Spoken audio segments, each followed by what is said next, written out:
big issue about the MPL program is that you don't get multi-engine hours. A lot of instructors, when they get their CPLs, they graduate, they work as flying instructors to have this pathway for themselves, a progression, so that they can move on to larger. So this is something that we need to look at. We need to address as well. And also, if the qualifications of the FSTTs are going to be different, then will the qualifications be different as well? So these are some things that we need to think of.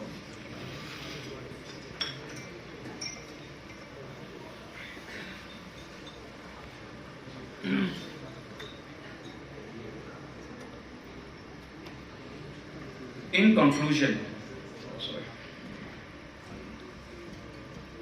went a little bit too fast. Fingers.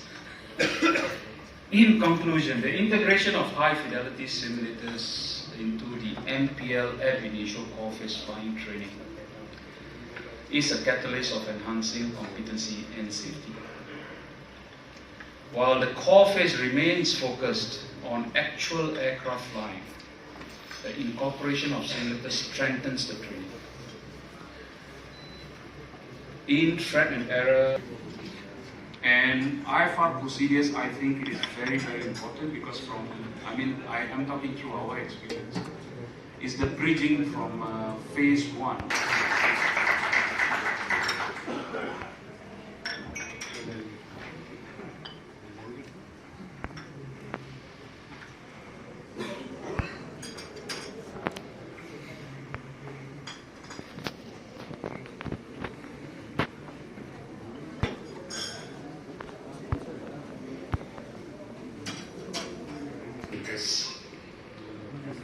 A bit about myself, if you can see, I wrote avionics training solutions.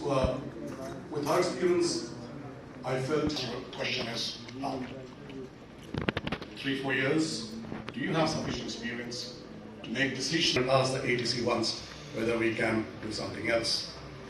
Ask the ATC, they are fine with there's no need for the constraint.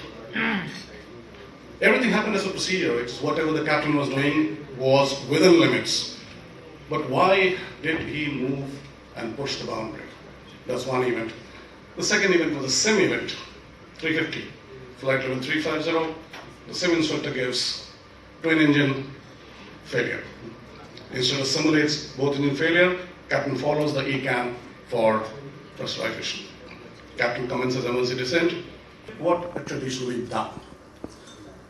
Does flying hours translate to competence? That's the question I think NPL has been addressing all along. Does standalone testing have limitations? Are they geared towards compliance or competence? Our traditional methods have always geared towards compliance, minimum required rather than the competence. Will you maintain a sustainable quality and quantity and quality part? As Captain Chris brought out, there's a huge number that we're talking of. Are we going to compromise quality just to man our complex? And if we are going to follow the same curriculum method of cover, test, sort, are we going to meet the requirements of the future? Quite often we say we have a lot of captains saying, oh, the new generation, they don't know this, they don't know that. But I think I often say complacency. I don't say it's complacency. Most of the time, I feel most aircraft to act, to do something rather than think and act. Again, back to same thing, that where is the cognitive ability of a present-day pilot? Our response to complexities, as complex machines come in, the ecosystem is very complex. Our response has been always to increase the curriculum content and underprepared. We have too many tests, too many skill tests, but none of them check CR assessments. We are really underprepared. The span of content orientation.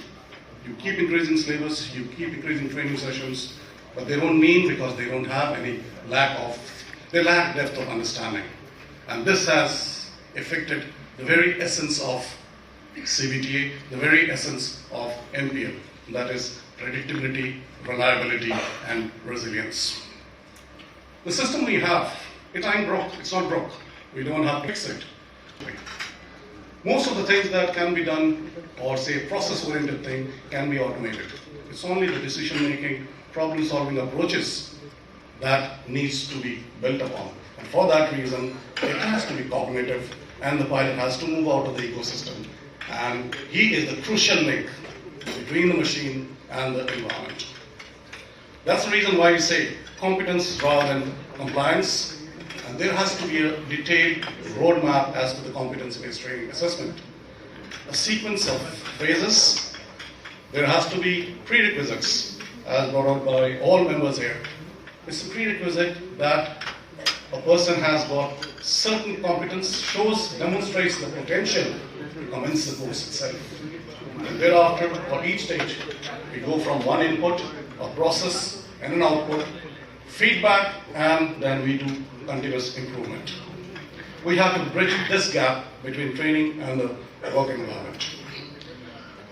Question is, NPL, are we having the desired impact?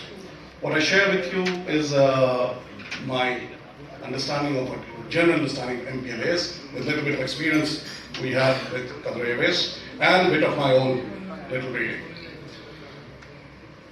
Anyone who wants to start an NPL needs to look into at the end state what exactly you want out from the NPL. I think you need to look for a pilot for the future. Things have changed. You look at your course, taken rid of flying skills, which were there before, your basic skills, and flight deck management skills. It has got inverted. But is the previous thing still irrelevant? No, it's very, very relevant. But what has happened is the new inverted triangle has become more and more relevant, and yet the traditional triangle still remains important to a trainer. On the spirit, add in the regulations and the guidance documents, we can have a very robust NPL structure. Training methodologies. Most of us at the moment have come from a very traditional curriculum-based training methodology. As Captain Krishnanathan brought out, CBTA is not only aviation. CBTA is an educational concept. In fact, by the time it has come to aviation, it's already prevalent in the schools. We look at how to do a thing, have knowledge and learn how to do a thing. So we can adapt various training methodology. But isn't that be enough?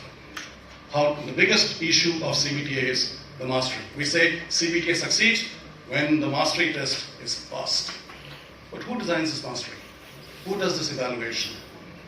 Because if your mastery test is not designed properly, your evaluation is not designed properly. Issue as far as NPL is concerned, I think not only NPL, in fact even in today's aviation, when you do through methodology soup, if you go to your ICAO documents, IATA documents, you have various methodologies, and if you look at it, ICAO clearly says you can adapt any methodology depending on what is the end outcome that you're looking at.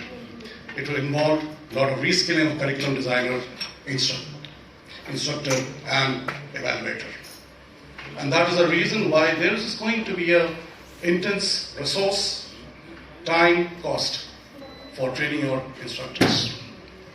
If you want to get something like an agile and adaptable CBT environment. Agile because it's a continuous improvement process. That's the beauty of CBTA. It doesn't have an end. It's continuous improvement.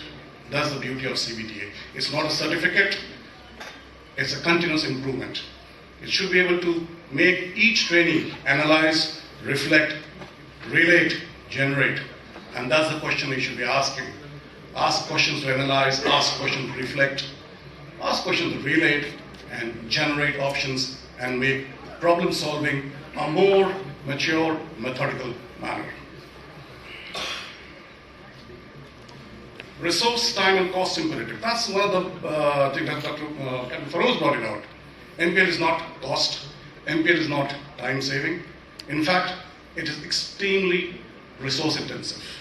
Amount of simulators you will need is resource intensive. Instructor training is resource intensive. Cost, this will all carry time and cost imperatives. But what is the solution can be appropriate technology. Rather than having a tool and looking for a task, I think what we should look generally is look for the effectiveness of the program. Because this is the, as I say, best way to see a cake is to eat it. And how do we do effective, measure effectiveness of the program? If you look at the slide, a very critical one, this is what happens in MPL. You have so much data, we get inundated by data. It has to be from a P4, P3, P2, P1 format. But P4 is the preparatory phase. Assume that person who joins you, please, you have assessed him and you have found him that he has the potential